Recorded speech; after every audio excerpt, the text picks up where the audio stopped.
प्रधानमन्त्री तथा नेकपा एमालेको अध्यक्षज्यू आइसक्नु भएको छ।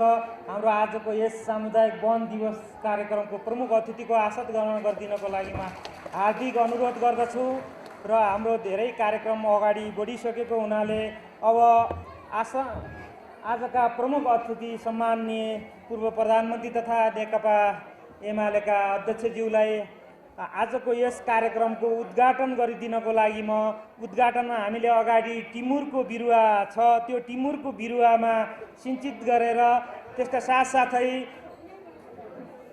दीपमा प्रज्वलन गरेर उद्घाटन गरिदिनको लागि हामीले हार्दिक अनुरोध गर्दछौँ। पक्कै पनि वन क्षेत्र भनेको समृद्धिको आधार हो।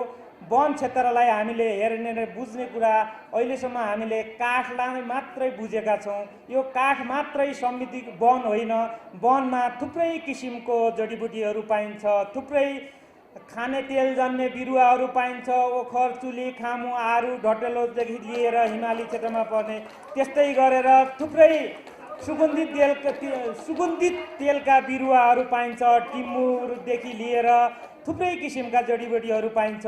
यी हाम्रा समृद्धिका आधार हुन्। हामीले अहिलेसम्म नेपाल भनेको कस्तुरी जस्तै हो। हामीले कस्तुरीले जसरी आफ्नो नाभिलाई चिनेको छैन, त्यस्तै गरेर हामीले हाम्रा यी बहुमूल्य सम्पदाहरूलाई चिनेका छैनौँ। यी बहुमूल्य सम्पदाहरू चिन्यौँ, जुन दिन हामीले चिन्छौँ त्यो दिन नै हाम्रो समृद्धिको मुहान खुल्छ भन्ने हामीलाई विश्वास छ। यो विश्वासलाई साथ र सहयोग पक्कै पनि आज हाम्रा प्रमुख अतिथिको हुने नै छ। र अहिले विश्व एकदम आर्थिक सङ्क्रमणमा परिरहेको अवस्थामा र विश्वमा अहिले ग्लोबलाइजेसन फेल भएको अवस्थामा अबको आशा, अबको होप भनेको स्थानीय अर्थतन्त्र हो। स्थानीयको अर्थतन्त्रको मुख्य आधार भनेको स्थानीय सम्पदा हो। सम्पदाको मुख्य आधार भनेको वन तथा वन्यजन्य जडीबुटी हो, वन्यजन्य वनस्पति हो, वन्यजन्य काठ हो। र अहिलेसम्म हामीले वनलाई काठ मात्रै बुझेका थियौँ, अहिलेसम्म हामीले वनलाई जडीबुटी मात्रै बुझेका थियौँ। अब वनलाई हामीले त्रिक्षेत्रको रूपमा बुझ्नुपर्छ। धन्यवाद सम्माननीय पूर्व प्रधानमन्त्रीज्यू तथा नेकपा एमालेका अध्यक्षज्यू। हाम्रो आजको यो कार्यक्रमको उद्घाटन गरेर सामुदायिक वनको एउटा शोभा बढाइदिनु भयो, सामुदायिक वनलाई एउटा नयाँ ऊर्जा प्रदान गरिदिनु भयो। त्यसको लागि हामी यहाँप्रति हार्दिक आभार व्यक्त गर्न चाहन्छौँ, हार्दिक धन्यवाद दिन चाहन्छौँ। अब हाम्रो पूर्व निर्धारित कार्यक्रम नियमित रूपमा अगाडि बढाइदिनको लागि हाम्रो प्रस्तुति चल्दै थियो, त्यो प्रस्तुत गरिदिनको लागि सामुदायिक वन उपभोक्ता महासङ्घका पूर्व अध्यक्ष तथा सल्लाहकार घनश्याम पाण्डेज्यूलाई पुनः अनुरोध गर्छौँ। हस्, धन्यवाद। धन्यवाद छ महासचिव बिर्खबहादुर साईज्यू, अध्यक्षज्यू, प्रमुख अतिथि नेकपा एमालेका अध्यक्ष पूर्व सम्माननीय प्रधानमन्त्री केपी शर्मा ओलीज्यू, विशिष्ट अतिथि माननीय वनमन्त्रीज्यू, मञ्चमा अतिथिका रूपमा रहनुभएका सम्पूर्ण अतिथि साथीहरू र भर्खरै स्थानीय तहको निर्वाचनमा सामुदायिक वनको अभियानबाट सङ्घर्ष गर्दै स्थानीय पालिकाहरूको प्रमुख, उपप्रमुख र जनप्रतिनिधिमा निर्वाचित हुनुभएका सबै जनप्रतिनिधि साथीहरू र यो सामुदायिक वन दिवसलाई भव्यताका साथ मनाउनका निम्ति देशका विभिन्न भूभागबाट यहाँ पाल्नुभएका आदरणीय दिदीबहिनी, दाजुभाइहरू, पत्रकार मित्रहरू र सहभागी सम्पूर्ण महानुभावहरूलाई म सामुदायिक वन उपभोक्ता महासङ्घ परिवारको तर्फबाट, मेरो आफ्नो व्यक्तिगत तर्फबाट हार्दिक स्वागत गर्न चाहन्छु, अभिवादन गर्न चाहन्छु र प्रमुख अतिथिज्यूलाई विशेष स्वागत गर्दै म आफ्नो प्रस्तुतिलाई अघि बढाउन चाहन्छु। सन्देशीले त्यो प्रस्तुतिलाई राखिदिनु होला। दुईवटै कम्प्युटरमा त्यसलाई राख्ने व्यवस्था मिलाइदिनका निम्ति म अनुरोध गर्न चाहन्छु। हामीले लामो समय नेपालको राजनीतिक आन्दोलनमा लाग्यौँ। सामुदायिक वनको आन्दोलनले त्यसलाई योगदान गर्यो। अघि बोल्ने थुप्रै साथीहरूले त्यसलाई चर्चा गरिसक्नु भएको छ। पार्टीका श्रद्धेय नेताहरूले, सामुदायिक वन उपभोक्ता महासङ्घको अध्यक्षले र सबैले त्यो चर्चा भएको छ। र नेपालको इतिहासमा 2074 सालमा भएको स्थानीय तहको निर्वाचन, सङ्घ र प्रदेशको निर्वाचन पश्चात नेपालको राजनीतिक परिवर्तनलाई संस्थागत गर्दै नेपालको दीर्घकालीन लक्ष्य नेपाली जनताको समृद्धि खुसीका लागि आजका प्रमुख अतिथि पूर्व प्रधानमन्त्री केपी शर्मा ओली प्रधानमन्त्री हुँदा यो देशको एउटा दीर्घकालीन सोच अघि सारियो, जुन सोच भनेको समृद्ध नेपाल, सुखी नेपालीको महान लक्ष्यलाई अघि सार्ने काम अघि भयो र त्यही काम प्राप्तिमा सामुदायिक वनको अभियानले, सामुदायिक वनको आन्दोलनले कसरी भूमिका निर्वाह गर्न सक्छ, कसरी योगदान गर्दैछ र आउँदा दिनमा कसरी थप योगदान पुर्याउन सक्छ भन्ने चर्चा गर्ने कुरा सामुदायिक वन दिवसका अवसरमा जुन व्यवस्था मिलाइयो, म साथीहरूलाई धेरै धेरै धन्यवाद व्यक्त गर्न चाहन्छु, आभार व्यक्त गर्न चाहन्छु र म आफ्नो प्रस्तुतिलाई अघि बढाउन चाहन्छु। स्लाइडलाई अगाडि राखिदिनु होला। मैले मेरो प्रस्तुतिमा मूलतः वन र जङ्गलको कुरा गरिरहँदाखेरि यी 7, 8, 9वटा विषयहरू निष्कर्षसहित मैले राख्नेछु। जङ्गल र मानव जातिको उत्पत्ति लामो एउटा सम्बन्ध रहेको छ। नेपालको वन व्यवस्थापनको एउटा ऐतिहासिक पृष्ठभूमि छ। वनको राष्ट्रियकरण, वन विनाशको यात्रा हामीले पार गर्दै सामुदायिक वनको अभियान, सामुदायिक वनबाट उपलब्धि प्राप्त गर्दै अहिले संसारले भोगिरहेका सङ्कटहरू समाधान गर्न सामुदायिक वनले खेलेको भूमिका र खास गर्न समृद्धिका लागि सामुदायिक वन समृद्धिका लागि वन कार्यक्रम जुन हाम्रो पूर्व प्रधानमन्त्री आजका प्रमुख अतिथि केपी शर्मा ओली प्रधानमन्त्री हुँदा 15औं गृह योजनामा यो कुरा उल्लेख छ, तर आज त्यो कता कता ओझेलमा पर्न थालेको छ। त्यसैले आज यहाँ माननीय वनमन्त्रीज्यू पनि हुनुहुन्छ, मन्त्रालयको जिम्मेवार साथीहरू पनि हुनुहुन्छ, त्यसलाई पुनः स्मरण गराउने गर्न मैले यहाँ चर्चा गर्न खोजेको छु र मैले खास गर्न वन अधिकारको र समृद्धिको विषयमा अन्तर्राष्ट्रिय अनुभव के छ, त्यसबाट हामीले सिकेर के अघि बढ्न सक्छौँ भन्ने विषयमा मैले चर्चा गर्नेछु। अगाडि नेक्स्ट स्लाइड। खास गरेर जङ्गल र मानव जातिको उत्पत्ति गर्दा हामीले मानव सभ्यताको विकासको कुरा गऱ्यौँ भने जङ्गलबाटै मानव जातिको उत्पत्ति भएको कुरा हामी सबैले सुनेका छौँ, चर्चा गरेका छौँ। मानवीय सभ्यता अहिले विकास हुँदा जङ्गल र जनताको मानव जातिको सम्बन्ध छ। हाम्रा पुर्खाहरू भेडु बाँदर र त्यसभन्दा अगाडिका जुन मानवको उत्पत्तिभन्दा अगाडि जङ्गलसँग सम्बन्ध छ। त्यसैले अहिले सामुदायिक वनसँग जनताको सम्बन्ध अहिले मात्र होइन, लाखौँ वर्ष पहिलेदेखि जनता र जङ्गल सधैँ सँगै रहिरहेको कुरा म यहाँ स्मरण गराउन चाहन्छु। अगाडि बढिदिनु होला स्लाइडको साथीहरूले। खास गरेर यसको चर्चा गरिरहँदाखेरि मानव जातिको उत्पत्ति र जङ्गलको सम्बन्ध प्रापूर्व कालदेखि रहिआएको छ।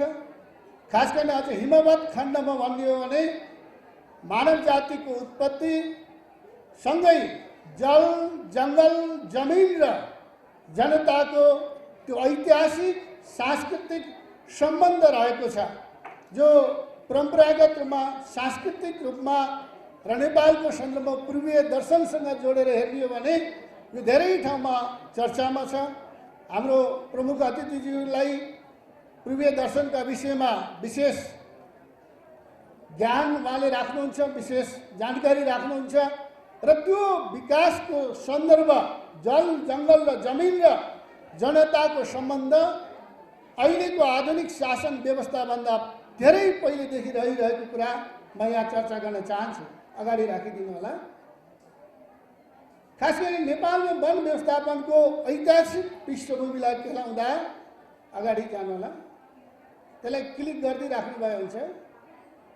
खास गरी यो वैदिक कालमा हेर्नुहुन्छ भने नेपालको ऋषि मुनिहरूले हिमवत खण्डमा जङ्गलमा नदी किनारामा बसेर मानव सभ्यताको विकास गरेको हामीले पाउँछौँ। त्यसैले चाहे त्यो गौतम बुद्धले अशोकको बुटामुनि बसेर ज्ञान हासिल गरेको कुरा होस् वा ऋषि मुनिहरूले तपस्या गरेको कुरा होस्, यो सबै कुरा जङ्गलबाट मानव जातिको विकास र सभ्यता, संस्कृति र ज्ञानको कुरा चाहिँ उठान भएको चाहिँ प्रापूर्व कालदेखि भएको कुरामा यहाँ चर्चा गर्न चाहन्छु। अगाडि बढिदिनु होला। खास गरी आधुनिक नेपालको कुरा गर्दाखेरि हजुर हजुर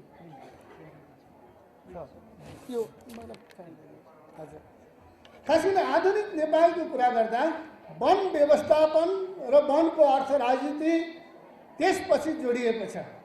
राजा पृथ्वीनारायण शाहले नेपालको एकीकरण गर्दा खास गरेर त्यति बेला त्यो एकीकरणको लडाइँमा लड्ने प्रहरीहरूका लागि, सेनाहरूका लागि दिने पैसा नहुँदा वनलाई जागिरका रूपमा प्रदान गरेर धेरै ठाउँहरूमा त्यो जागिरका रूपमा वन प्रदान गरेको कुरा उल्लेख गर्न पाइन्छ। र त्यो एकीकरणको आन्दोलनमा वीरगति प्राप्त गर्ने शहीदलाई सम्मान गर्दै वीरताका रूपमा लडेका कारणले वन क्षेत्र हस्तान्तरण गरेर वीरताको रूपमा धेरै ठाउँमा चर्चा गरेको उल्लेख छ। त्यसैले आधुनिक नेपाल र वन व्यवस्थापनको चर्चा गर्दा त्यति बेला नै नेपालको राष्ट्रियकरण र एकतामा वन क्षेत्रले समेत महत्त्वपूर्ण योगदान गरेको कुरा म यहाँ चर्चा गर्न चाहन्छु। अगाडि बढिदिनु होला। र अब खास गरेर त्यसपछि पनि राणा शासनकालमा विभिन्न राणाहरूका बीचमा झगडा हुँदा खास गरेर काठमाडौँ उपत्यकामा राणाहरूको परिवारमा झगडा भयो भने राणाका परिवारलाई काठमाडौँ उपत्यका बाहिर त्यही जङ्गल दिएर व्यवस्थापन गर्ने कुरा पनि इतिहासविदहरूले चर्चा गर्नुभएको छ। खास गरेर 2007 सालमा प्रजातन्त्र पुनर्स्थापना भइसकेपछि वन व्यवस्थापनको हिसाबले नयाँ रूप ग्रहण गर्दछ।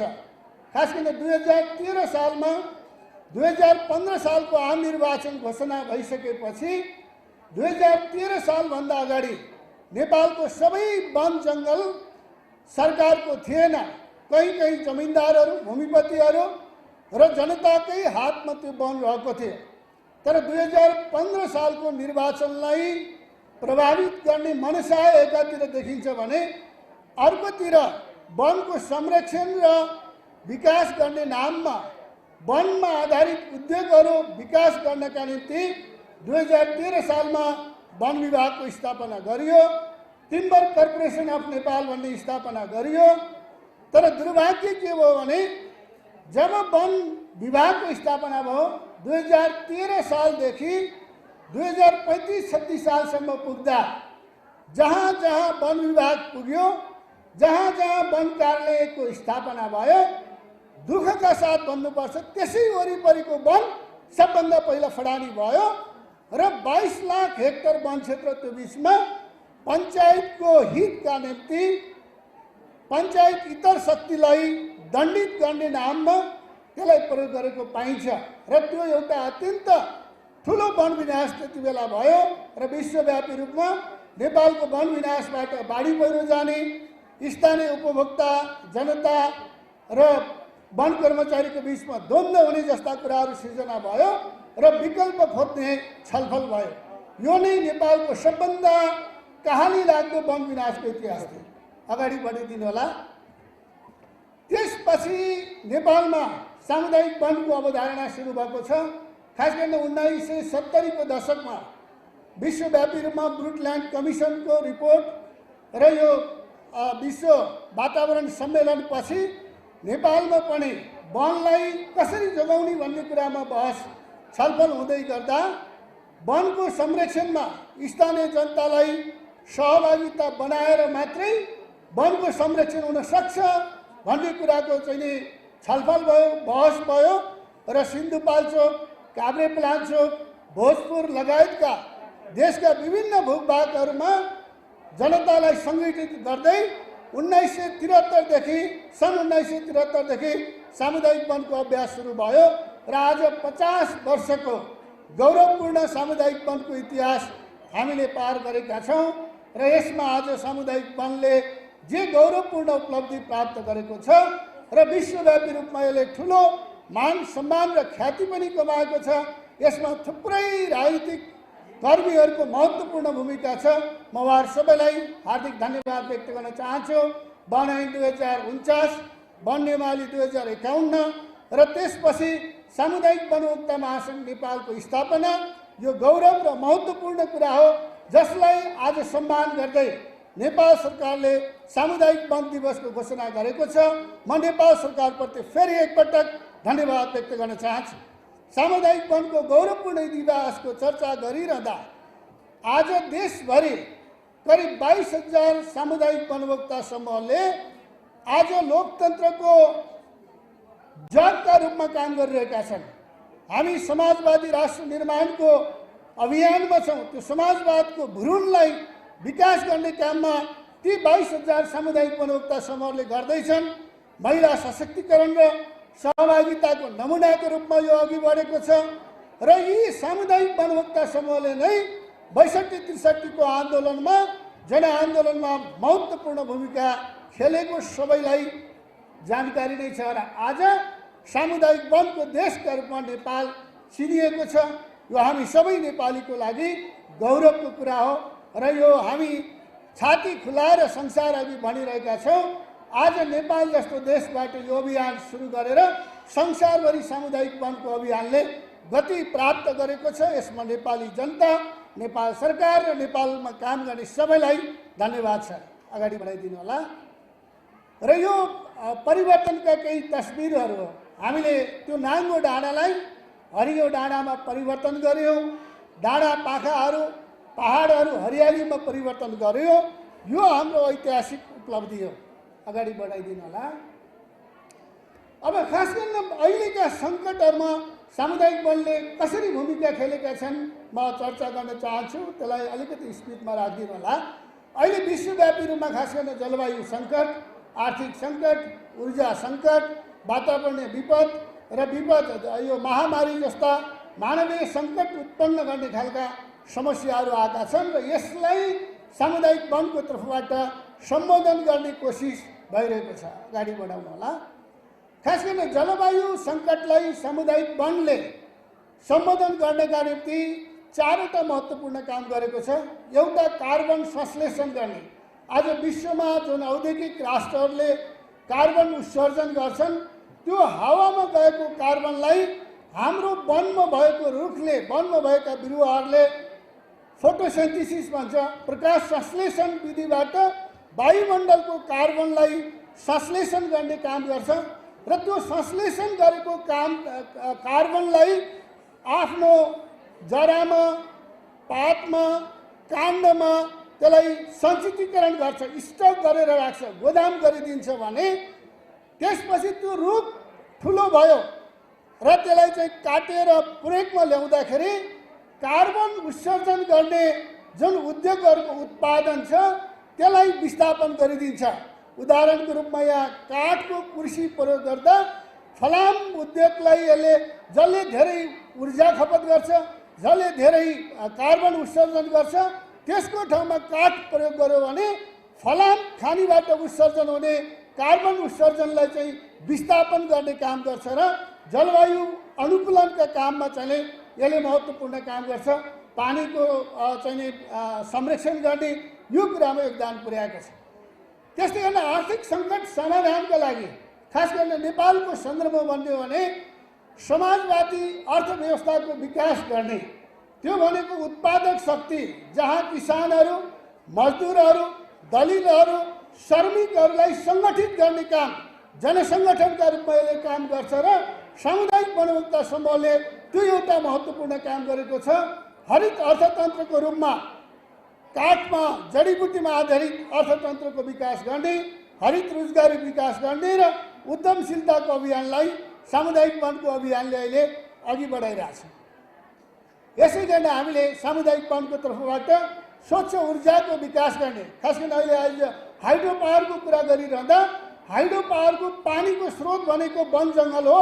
वन जङ्गलबाट हामीले त्यो स्वच्छ ऊर्जामा मद्दत गरेको छ। जैविक ऊर्जा, नवीकरणीय ऊर्जा, वैकल्पिक ऊर्जामा यसले ठुलो योगदान पुर्याएको छ। अगाडि बढाउनु होला।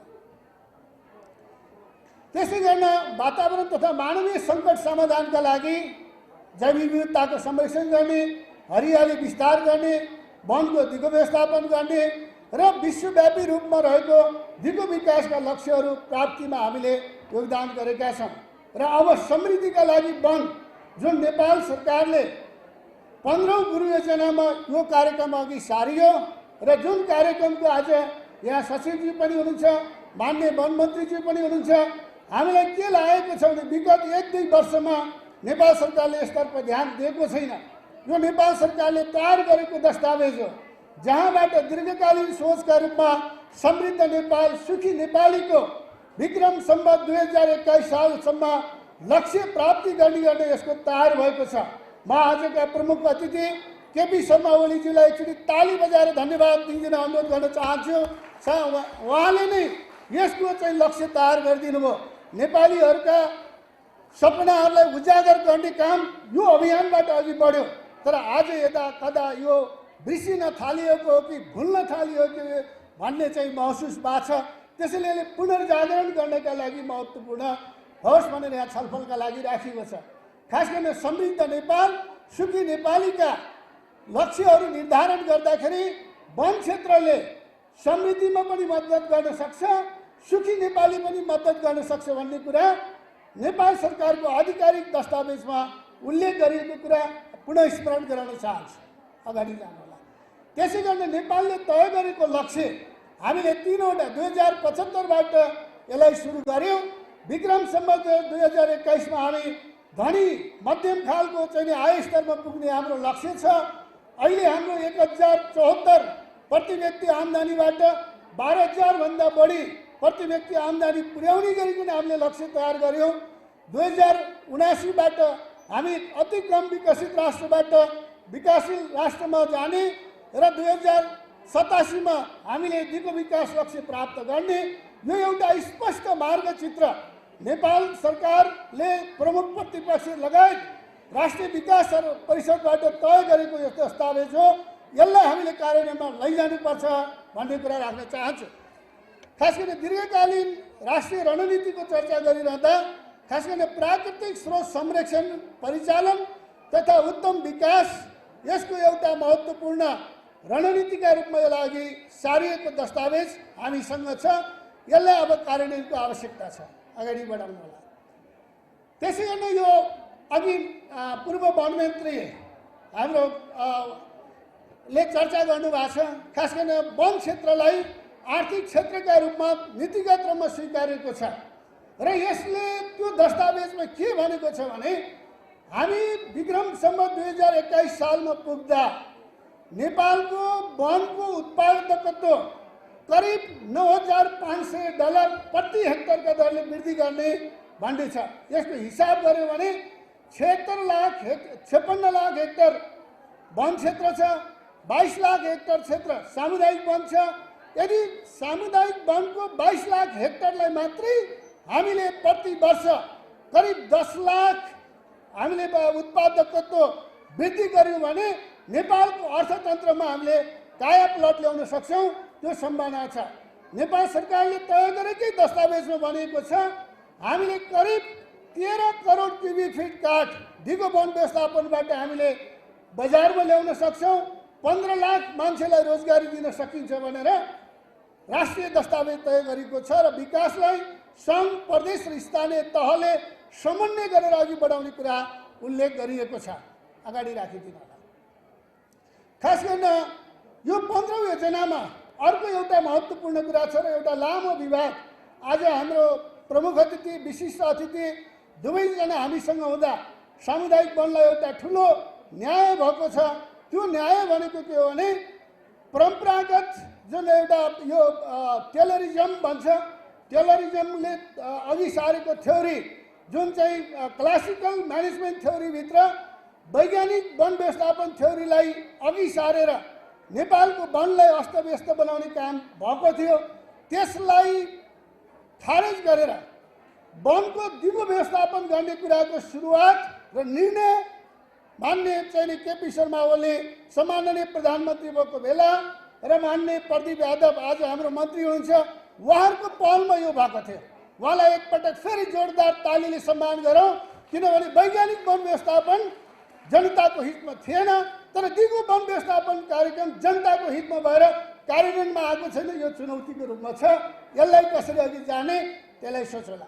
त्यसैले आर्थिक क्षेत्रको रूपान्तरणमुखी कार्यक्रमका लागि नेपाल सरकारले नै समृद्धिका लागि वन कार्यक्रम भनेर एउटा महत्त्वपूर्ण कार्यक्रमको रूपमा अघि सारेको छ, जुन अहिले एक किसिमले भन्यो भने ओझेलमा परेको देखिन्छ। अगाडि बढाउनु। अब अलिकति अन्तर्राष्ट्रिय अनुभवको चर्चा गर्छु संक्षिप्त रूपमा, अगाडि बस्नु होला। मैले यहाँ खास गरेर यो स्विडेनको एउटा उदाहरण छ। स्विडेनमा वनको स्वामित्व बडो गजबको रहेको छ। स्विडेनको वनको 51% भूभाग त्यहाँको किसानहरू, त्यहाँको समुदायहरू, त्यहाँको आदिवासीको हातमा छ। करिब 17% वन क्षेत्र मात्रै त्यहाँको राज्यको जिम्मेवारीमा छ। अन्य सार्वजनिक क्षेत्रकोमा 7% छ र प्राइभेट कम्पनीहरूले 25% वन क्षेत्र चाहिँ नै ओगेछन्। संसारभरि के छ भने जहाँ जहाँ वनको क्षेत्र धेरै राज्यले ओगट्छ ती देश गरिब छन्, जहाँ जहाँ वनको क्षेत्र जनताले समुदायको स्वामित्वमा जान्छ त्यो देश धनी छ। आज स्विडेन धनी बन्नको पछाडि त्यो वनको स्वामित्व त्यहाँको किसानहरूमा, आदिवासीहरूमा, जनताको समुदायमा छ र केवल 17% मात्रै वन राज्यको जिम्मामा छ।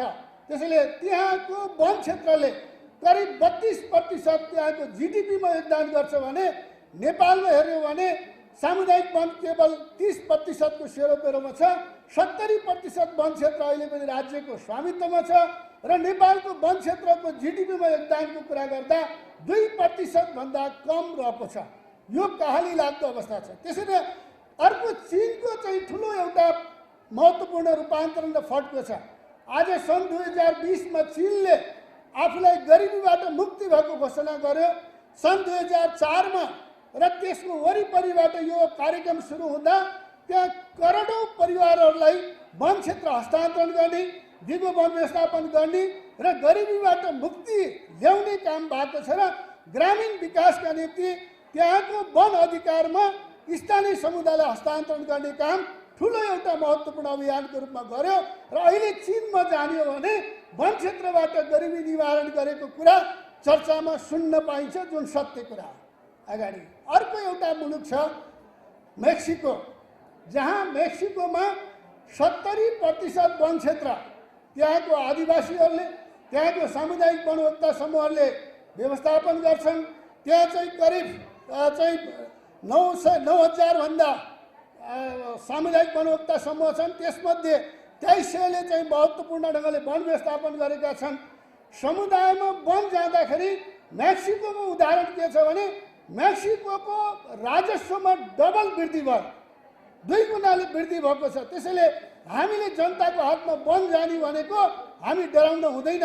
राज्यको आम्दानी बढाउँछ, संरक्षण गर्छ र त्यो उपलब्धि हुन्छ। उनीहरूले, मैले अघि भने चाइना होस् वा मेक्सिको होस्, उनीहरूले नेपालमा आएर हामीले सुरु गरेको सामुदायिक वनको अध्ययन गरेर उनीहरूले सुरुवात गरेर आज उनीहरूले फड्को मारे।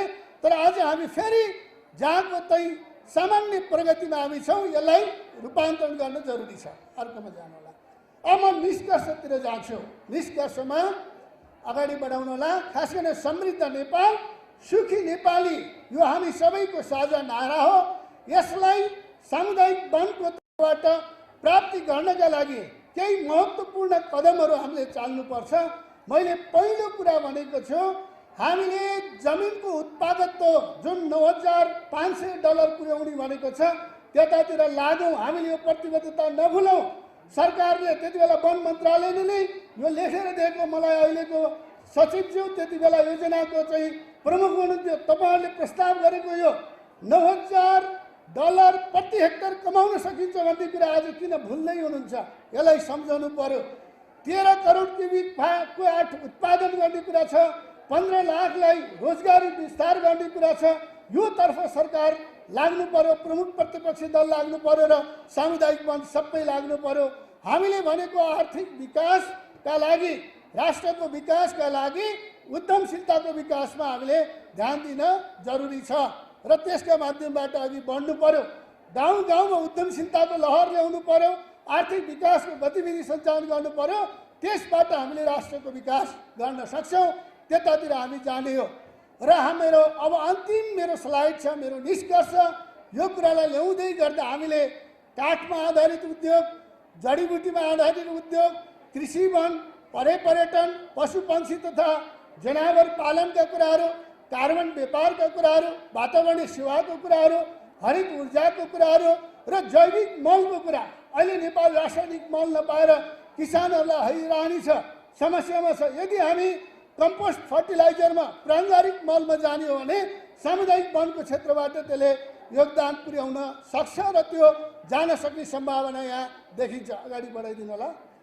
र यसका लागि सबैभन्दा महत्त्वपूर्ण कुरा के छ भने समाजवाद उन्मुख अर्थतन्त्र विकास गर्ने हो भने उत्पादक शक्तिका रूपमा रहेको सामुदायिक वनभोक्ता समूहलाई सामुदायिक वनको भूमि अधिकार सहितको सामुदायिक सम्पत्ति हकको सुनिश्चितता गरिनुपर्छ। यसमा हामीले कन्जुसाइ गर्न हुँदैन। आज सामुदायिक वनलाई वन दियो र राज्यले भूमि राखेकै कारणले हामीमाथि हस्तक्षेप भएको छ। आउने निर्वाचनमा, मङ्सिरमा हुने निर्वाचनमा हामी चाहन्छौँ राजनीतिक दलहरूले सामुदायिक सम्पत्ति हक हामीलाई सुनिश्चित गर्छौँ भन्ने प्रतिबद्धता आयो भने यहाँहरूको भोट पक्कै त्यता जानेछ। यदि जानेछ भने ताली बजाइदिन अनुरोध गर्न चाहन्छु। सामुदायिक वन सम्पत्ति हकको सुनिश्चितताको कुरा, सामुदायिक वनको दिगो व्यवस्थापनको कुरा, सामुदायिक वनमा उद्यम विकासको कुरा, एक सामुदायिक वन एक उद्यम र हरित रोजगारी सृजनालाई महाअभियानका रूपमा सञ्चालन गर्नु पर्यो, देशव्यापी रूपमा लैजानु पर्यो र त्यसलाई आवश्यक पर्ने उद्यमशीलता विकास, सिपको अभियान, वित्तीय लगानी, बिमा सुरक्षा, बजारको सुनिश्चितता, नेपाली उत्पादनलाई नेपाल सरकारले, स्थानीय सरकार, प्रदेश सरकार र सङ्घीय सरकारले सुरक्षा प्रदान गर्ने र स्थानीय उत्पादनको उपयोगलाई चाहिँ नै हामीले आफ्नो अपनत्व गरेर लिएर जान सक्यौँ भने समृद्ध नेपाल, सुखी नेपालको सपना हामी पुरा गर्न सक्छौँ। त्यसका लागि सामुदायिक वनभोक्ता समूहबाट सबैभन्दा महत्त्वपूर्ण योगदान हुन सक्छ भन्ने कुरा राख्न चाहन्छु। यहाँहरू सबैलाई यो कुरा सुनिदिनु भयो, यसमा मनन गरेर सबै अघि बढौँ, यही आह्वान गर्दै बिदा हुन्छु। धन्यवाद, नमस्कार। धन्यवाद सामुदायिक वन उपभोक्ता महासङ्घका पूर्व अध्यक्षज्यू तथा सल्लाहकारज्यू। अब हामी हाम्रो निर्धारित कार्यक्रम अनुसार अगाडि जान्छौँ। अब आजका प्रमुख अतिथिज्यूलाई खादा लगाएर स्वागत गरिदिनको लागि म सामुदायिक वन उपभोक्ता महासङ्घका अध्यक्षज्यूलाई साथसाथै विशिष्ट अतिथिज्यूलाई, दुवैजना अतिथिज्यूलाई स्वागत गरिदिनको लागि म अनुरोध गर्दछु। पक्कै पनि हामी समृद्धिको कुरा गरिरहेका छौँ, तर हाम्रो अहिले गरिबीको दुष्चक्रमा फसिरहेका छौँ। तर यार्चा गुम्बादेखि अगरउड पाउने देश, अमृतसरदेखि अत्तरसम्म पाउने देश कसरी गरिब हुन भयो? यो हाम्रो लागि आज हामी उपस्थित सबैको अगाडि ज्वलन्त प्रश्न छ। यार्चा गुम्बादेखि अगरउड संसारका सबैभन्दा बहुमूल्य जडीबुटी र रुख काठ त्यो नेपालमा पाउँछ। यति भन्दै अब हामी हाम्रो सम्मानको कार्यक्रम अगाडि बढाउन चाहन्छौँ र अब हामीले अघि पूर्व निर्धारित कार्यक्रम अनुसार हामीले सम्मानको 3टा क्याटेगोरी छ। एउटा चाहिँ जो सामुदायिक वन उपभोक्ता समूहले यो अभियानलाई अहिले यहाँसम्म ल्याउन महत्त्वपूर्ण योगदान गर्नुभयो, उहाँहरूलाई सम्मान गर्छु। त्यस्तै गरेर सामुदायिक वन अभियानलाई यो उचाइमा पुर्याउनलाई मिडिया सेक्टरले जसरी सहयोग गर्यो हामी उहाँहरूलाई सम्मान गर्छु। यसै सन्दर्भमा सर्वप्रथम हामी समूहबाट सुरु गर्न गइरहेका छौँ।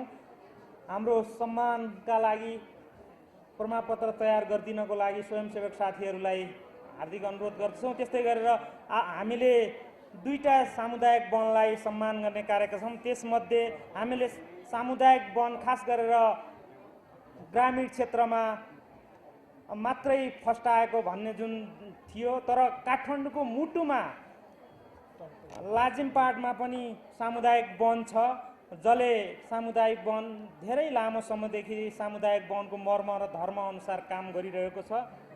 त्यस कारणले हामीले यो सम्मान वितरणको लागि आवश्यक स्पेस ठाउँ मिलाइदिनको लागि स्वयंसेवक साथीहरूलाई पनि अनुरोध गर्दै प्रमुख अतिथिज्यूलाई लगायत विशिष्ट अतिथिज्यूहरूलाई अगाडिको स्पेसमा गइदिनु हुनको पनि लागि म हार्दिक अनुरोध गर्दछौँ।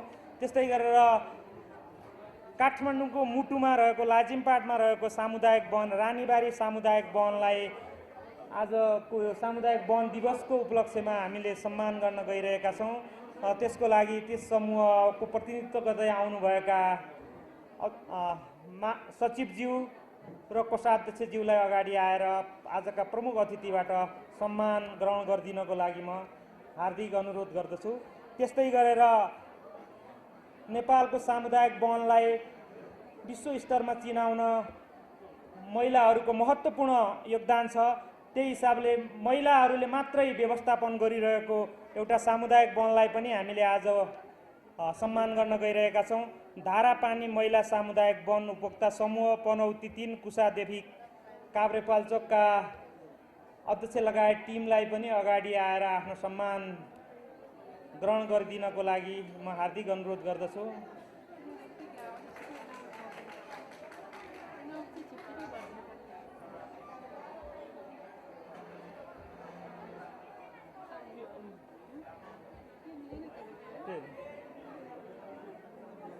कुसादेवी सामुदायिक वन धारापानी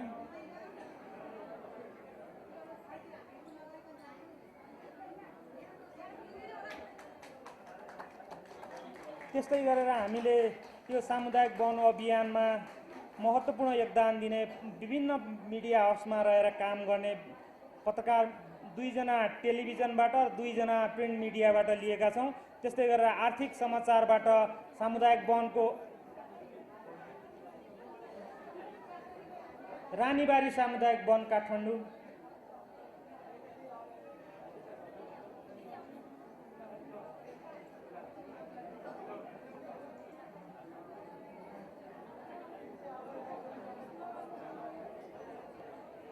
धेरै भिडभाड नगरिदिन, अलि समय पनि धेरै गइसक्यो भने अलि त्यहाँको व्यवस्थापन चुस्त दुरुस्त बनाइदिन हुन म स्वयंसेवक साथीहरूलाई अनुरोध गर्दछु। त्यहाँको व्यवस्थापन अलि चुस्त दुरुस्त। त्यस्तै गरेर अब पत्रकार सामुदायिक वन अभियानमा महत्त्वपूर्ण योगदान दिने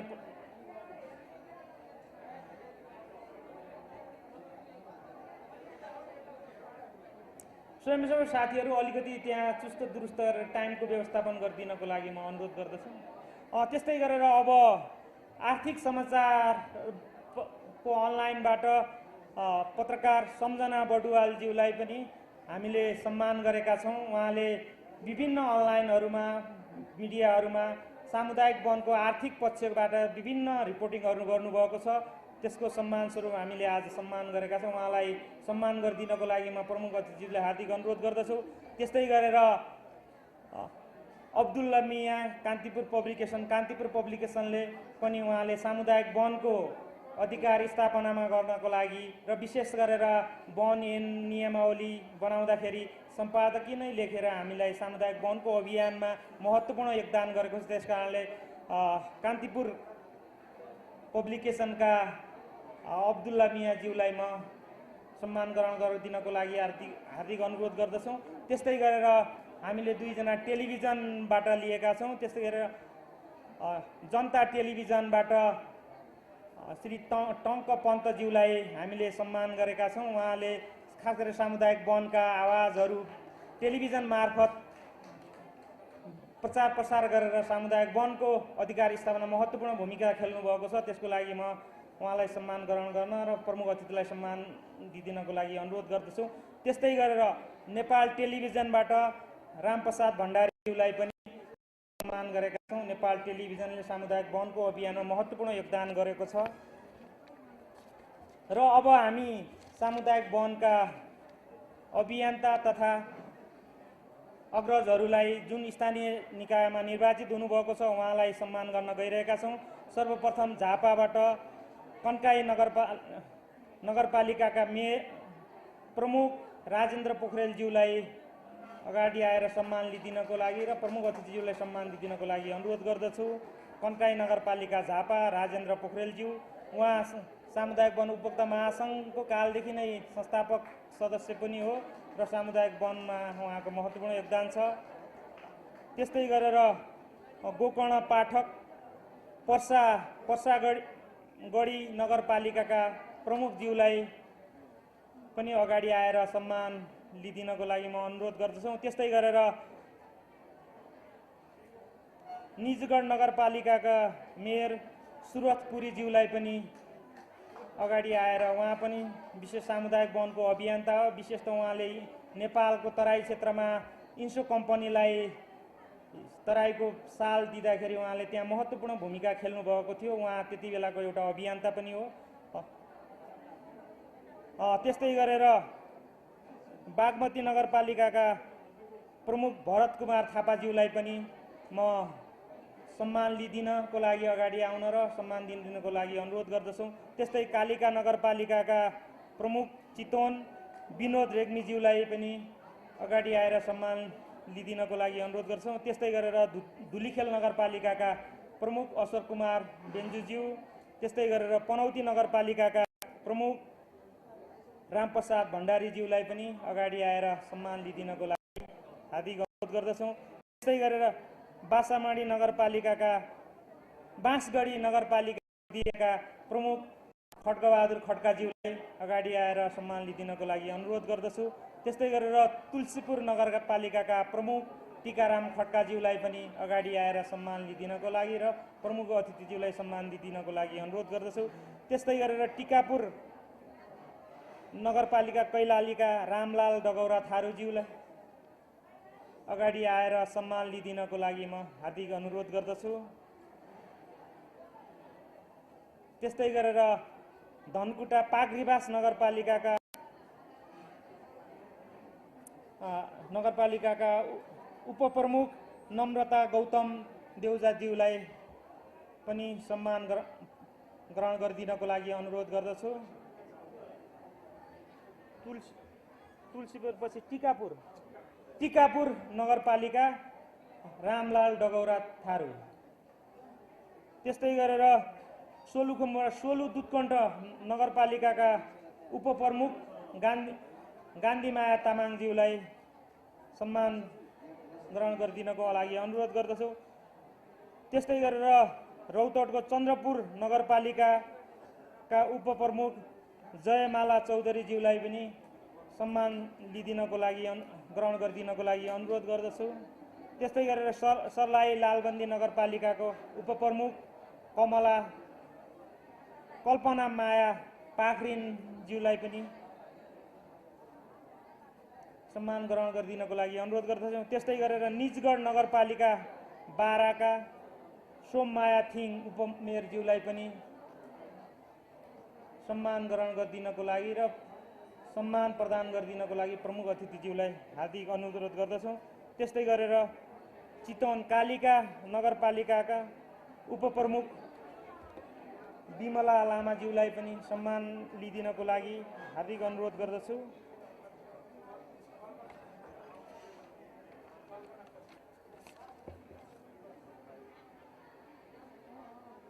बारा निजगढ नगरपालिकाका उपप्रमुख सोममाया थिङ।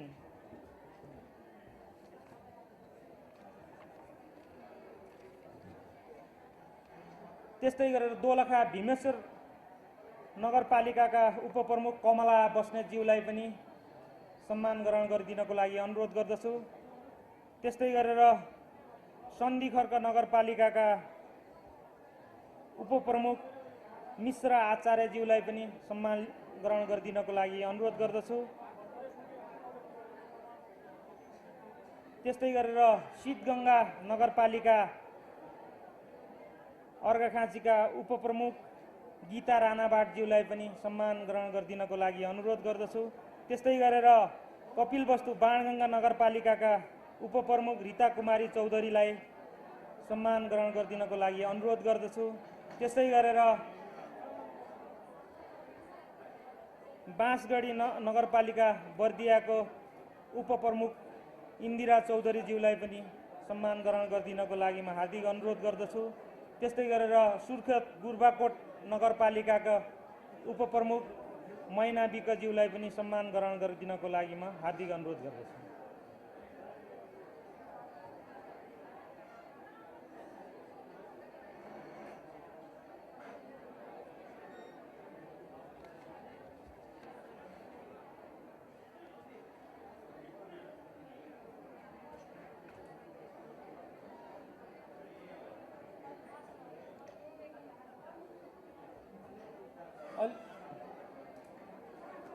स्वयंसेवक साथीहरू अलि यता व्यवस्थापन छिटो गरिदिनु पर्ला। साथीहरू अगाडि आएर यो मिलाइदिनु न। यो सुर्खेत गुर्बाकोट पछि अब डोल्पा त्रिपुरा सुन्दरी नगरपालिकाका उपप्रमुख देवी घरतीज्यूलाई सम्मान ग्रहण गरिदिन र सम्मान दिदिनको लागि प्रमुख अतिथिज्यूलाई अनुरोध गर्दछु।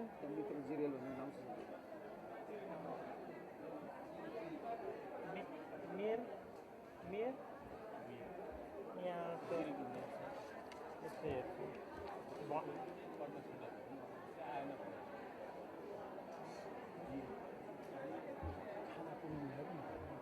हो छैन जिरी एउटा दोलखा त थिए त दोलखा जिरीको छैन। जिरीको मेयर नआउने भनेर आउनु भयो।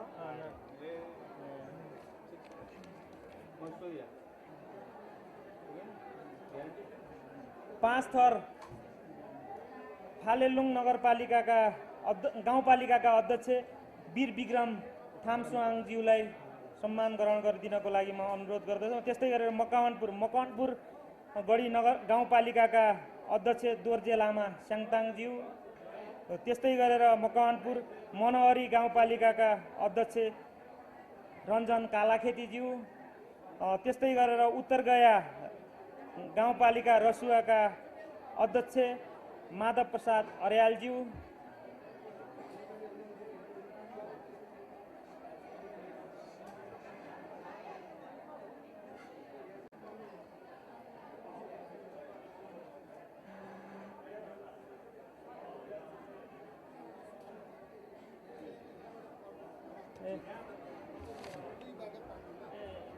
अर्को माइक छैन? माइक रहन्छ।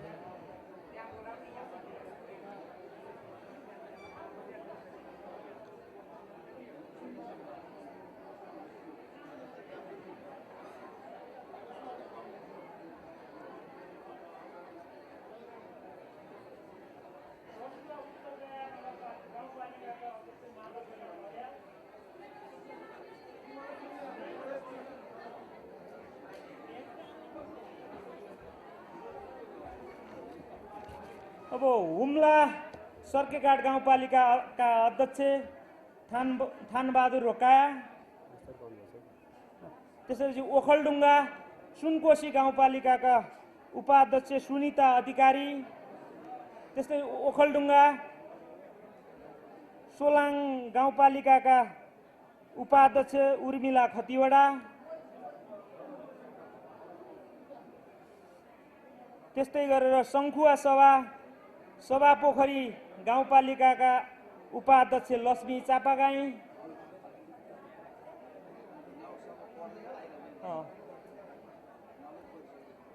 त्यसपछि मोरङ जिल्ला मिग्लाजुङ गाउँपालिकाका उपाध्यक्ष दिनेश पौडेलज्यू सम्मान ग्रहणको लागि अनुरोध। त्यस्तै गरेर मकवानपुर बकैया गाउँपालिकाका उपाध्यक्ष भक्तबहादुर खत्रीज्यू, त्यसै गरेर मकवानपुर इन्द्र सरोवर गाउँपालिकाका उपाध्यक्ष उमा कुमारी लामाज्यू, त्यस्तै गरेर मकवानपुर मनहरी गाउँपालिकाका उपाध्यक्ष सीता पुलामी मगर,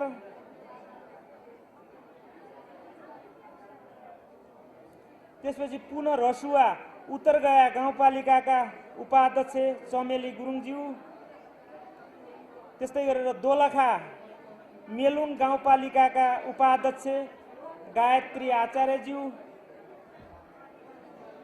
त्यसपछि रामेछाप लिखु तामाकोशी गाउँपालिकाका उपाध्यक्ष दिपा पाखरिनज्यू,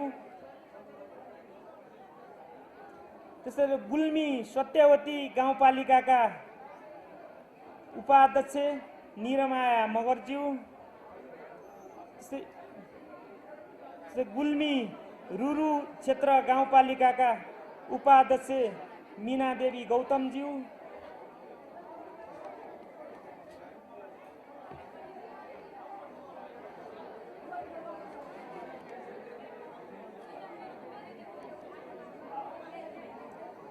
त्यस्तै गरेर सामुदायिक वन उपभोक्ता महासङ्घका केन्द्रीय समितिमा भएका तर स्थानीय निर्वाचनमा विविध पदमा निर्वाचित भएका सहकर्मी साथीहरूलाई पनि हामी सम्मान गर्ने कार्यक्रम छ। त्यस्तै गरेर सोलुखुम्बु जिल्ला समन्वय समितिमा पेम्बा शेर्पाज्यू सदस्यको रूपमा निर्वाचित हुनुभएको छ। उहाँ सामुदायिक वन उपभोक्ता महासङ्घको केन्द्रीय सदस्य पनि हो। त्यस्तै गरेर सुनसरी कार्यपालिकाको सदस्यमा इटहरी नगरपालिकाको कार्यपालिकाको सदस्यमा भीमादेवी राई निर्वाचित हुनुभएको छ। उहाँ सामुदायिक वन उपभोक्ता महासङ्घको केन्द्रीय सदस्य पनि हो।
यो आनराम जी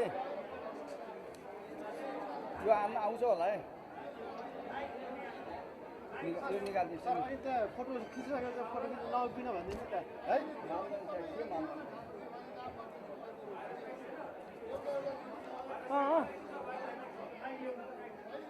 यहाँ जोडिया छ फोन यहाँ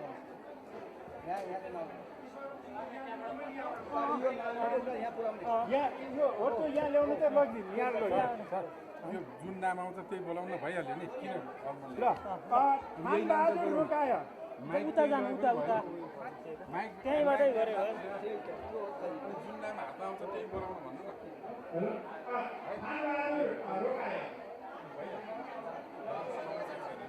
हातमा जुन आयो त्यसलाई बोलाइदिने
Krishna Kurungo.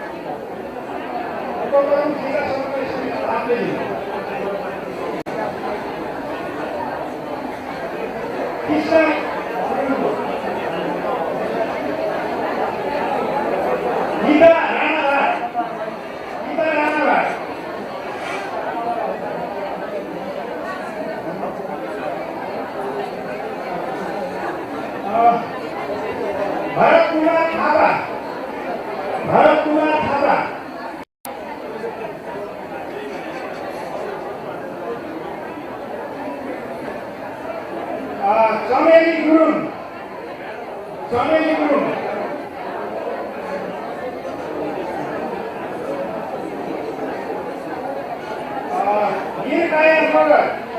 वीरनारायण मगर सत्यवती गाउँपालिका वीरनारायण मगर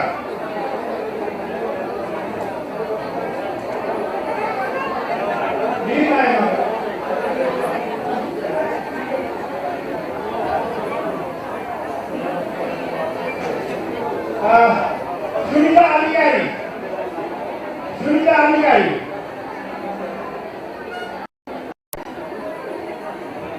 उर्मिला कतिवटा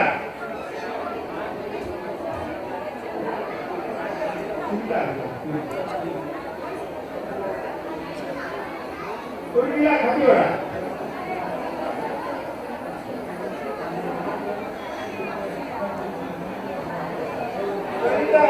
सरिता कुमार सरिता कुमार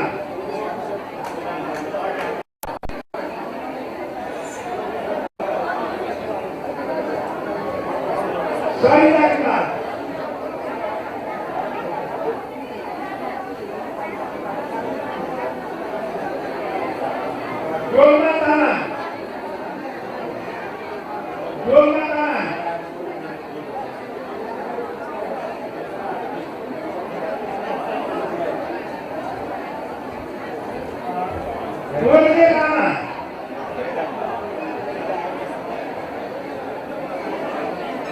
रामलाल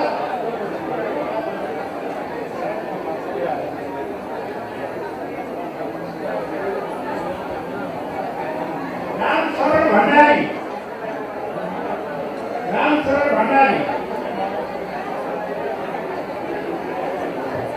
भरत कुमार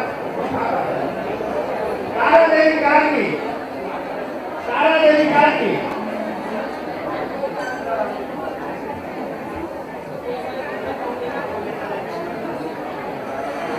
नेत्र प्रसाद खनाल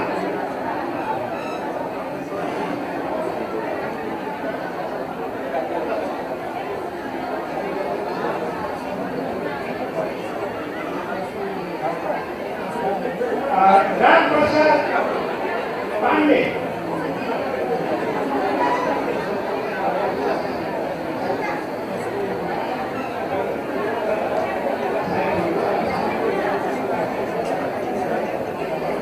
अंजना नेपाली राम प्रसाद पांडे को साइकिल को सब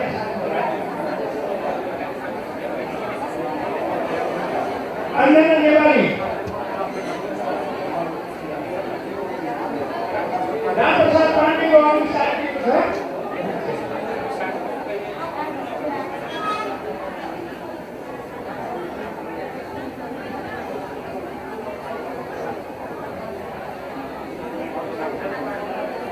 अंजना नेपाली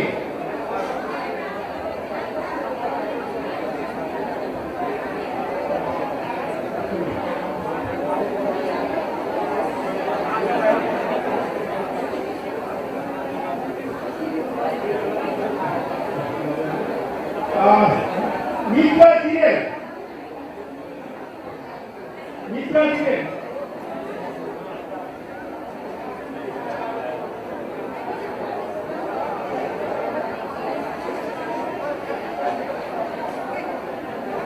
कृष्ण नाया बुढाथोकी साथी सबै साथी कृष्ण नाया बुढाथोकी कृष्ण नाया बुढाथोकी लक्ष्मी योगी एक साथी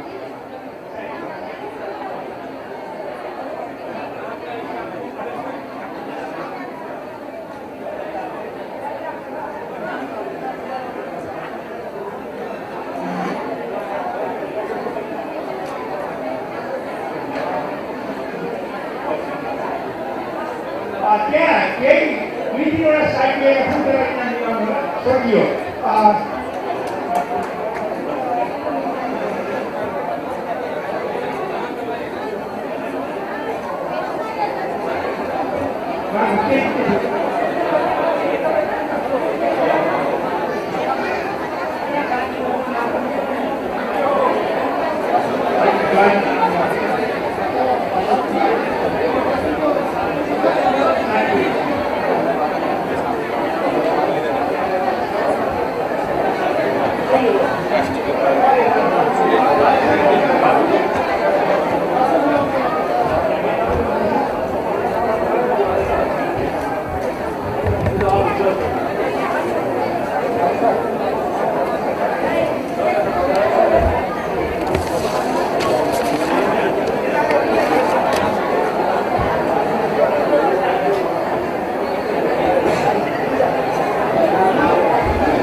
हाम्रो सम्मानको कार्यक्रम सम्पन्न भयो।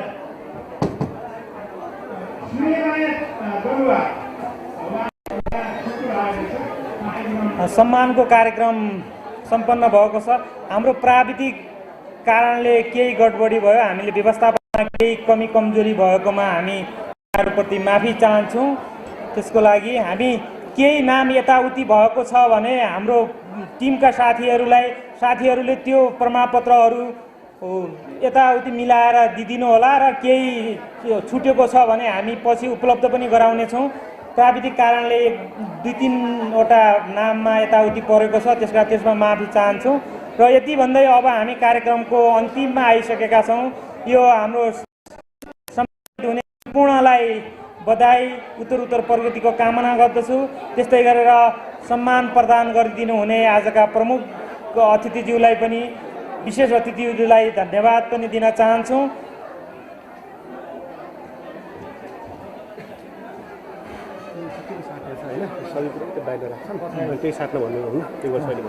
त्यो साटिएको छ भने बाहिर हाम्रा साथीहरू हुनुहुन्छ, त्यहाँ बाहिर लगेर राखिदिनु होला तपाईँहरूको। त्यहीँ बाहिर हाम्रा साथीहरू सुजन सर हुनुहुन्छ, सुजनसँग सम्पर्क गरेर हाम्रो प्रमाणपत्रहरू बाहिर छन्, त्यहाँ सुजनसँग सम्पर्क गरेर साटिदिनको लागि म सम्पूर्ण सम्मानित ज्यूहरूप्रति हार्दिक आग्रह गर्न चाहन्छु। र अब हामी कार्यक्रमको अन्तिममा आइसकेका छौँ।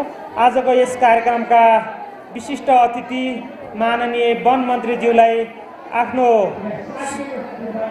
शुभकामना मन्तव्य राखिदिनको लागि माननीय वन मन्त्रीज्यूलाई म हार्दिक अनुरोध गर्दछु। र जसको साटिएको छ हाम्रो ठाकुर सर, सुजन सर, उहाँहरूको प्रपत्र मिलाइदिनको लागि पनि म अनुरोध गर्छु।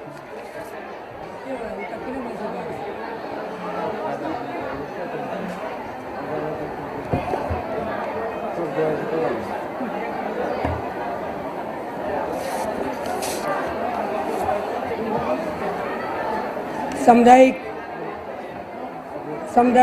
वन दिवसको उपलक्ष्यमा आयोजित भइरहेको कार्यक्रमका अध्यक्षता गरिराख्नुभएका सामुदायिक वनका अध्यक्ष आदरणीय भारती पाठकज्यू, यस कार्यक्रमका प्रमुख अतिथि नेकपा एमालेका अध्यक्ष पूर्व प्रधानमन्त्री माननीय केपी ओलीज्यू,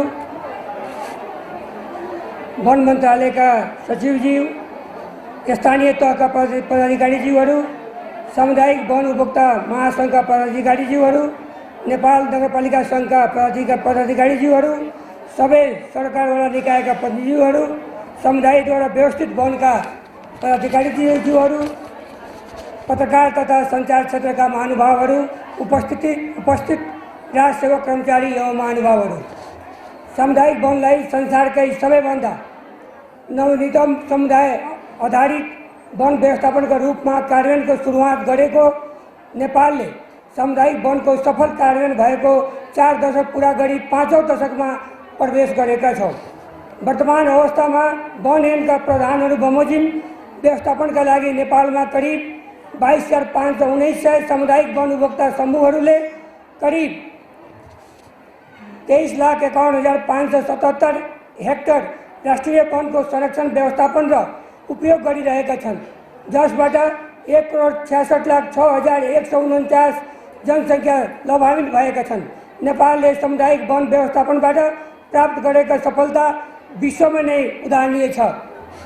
नेपालमा करिब 40% वन क्षेत्र समुदायमा मार्फत व्यवस्थापन भइरहेको छ। सामुदायिक वनलाई यस रूपमा सफल बनाउन वन प्राविधिक तथा राज सेवक कर्मचारीहरूका साथै सामुदायिक वन उपभोक्ताका समूहहरूको योगदान अतुलनीय छ।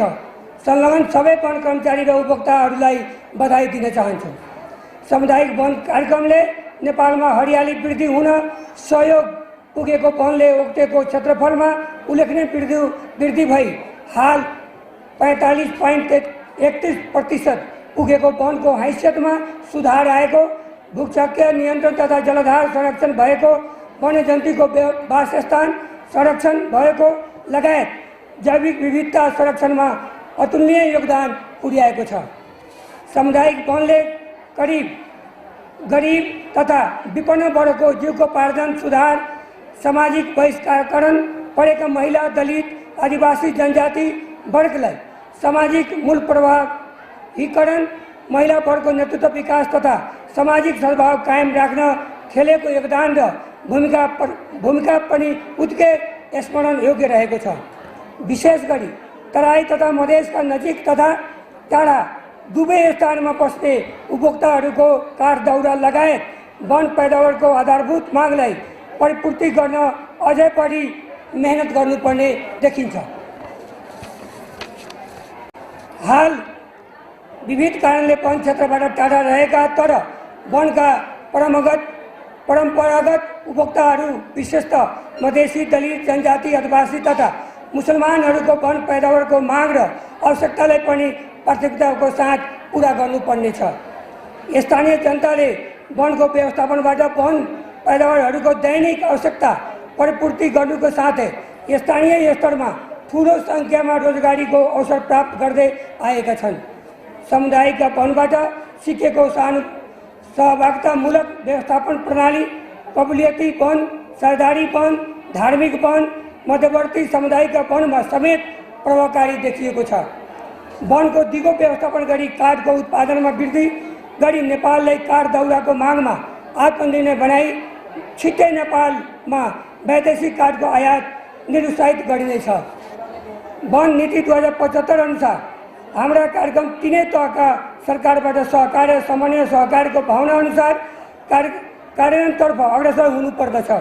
मुलुक संघीयतामा रूपान्तर पश्चात वन ऐन 2076 र वन ऐन 2079 को कार्यान्वयनले वन क्षेत्र संस्थागत हुने विश्वास पनि लिएको छु।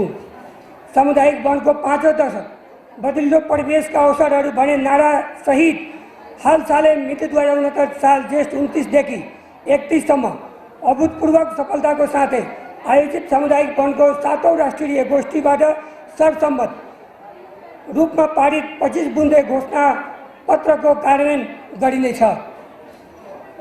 विश्वमा नै नमुनाको रूपमा रहेको नेपालको सामुदायिक वन कार्यक्रमलाई अझ बढी समूह केन्द्रित, स्वायत्त तथा सशक्त रूपमा अगाडि बढाइनेछ। सामुदायिक वन नेपालको आफ्नो सृजनशीलता हो। वन तथा वातावरण मन्त्रालयले नै सामुदायिक वन कार्यक्रमलाई स्थापना, विकास र विस्तार गरी आजको यस रूपमा ल्याएको हो। समुदाय र वनलाई सँगसँगै लैजाने वन मार्फत समुदाय र देशको समृद्धिमा योगदान दिने गरी स्थापना गरी विकास र विस्तार मन्त्रालयको आफ्नो कार्यक्रम भएकोले यसलाई अझ बढी सशक्त र समृद्ध गर्न आवश्यक सबै किसिमको सहयोग गर्न वन मन्त्रालय आवश्यक सबै किसिमको सहयोग गर्न तयार रहेको छ। आजको यही कार्यक्रममा सामुदायिक वनका अध्यक्ष भारती पाठकजीले धेरै आफ्ना पीडाहरू, गुनासोहरू राख्नु भएको थियो। म वन मन्त्रालयका मन्त्रीको रूपमा म उहाँलाई धेरै कुराको म विश्वास दिलाउन चाहन्छु। मैले सम्हालेको मन्त्रालय आज 35 दिन भयो। 35 दिनमा करिब 4वटा शनिबार गएको छ। तर पनि मैले मन्त्रालयको दैनिक रूपमा समसामयिक समस्याहरू राम्रोसित हेरेर र यो सम्बोधन हुने काममा म अगाडि बढेको छु। मैले मन्त्रालय सम्हालेको केही दिनमै सामुदायिक वनका अध्यक्ष भारती पाठकजी लगायत धेरै साथीहरू आफ्ना गुनासोहरू लिएर आउनुभएको थियो। त्यो गुनासोहरू निश्चित रूपमा धेरै जसो गुनासोहरू छलफल क्रममा सुन्ने क्रममा मैले जायज लागेको छ। निश्चित रूपमा जब उहाँको गुनासो सुने मैले उहाँहरूलाई त्यही बेला भने कि तपाईँहरूको वन निमावलीमा कुन कुन बुन्दामा के समस्याहरू छ, तपाईँ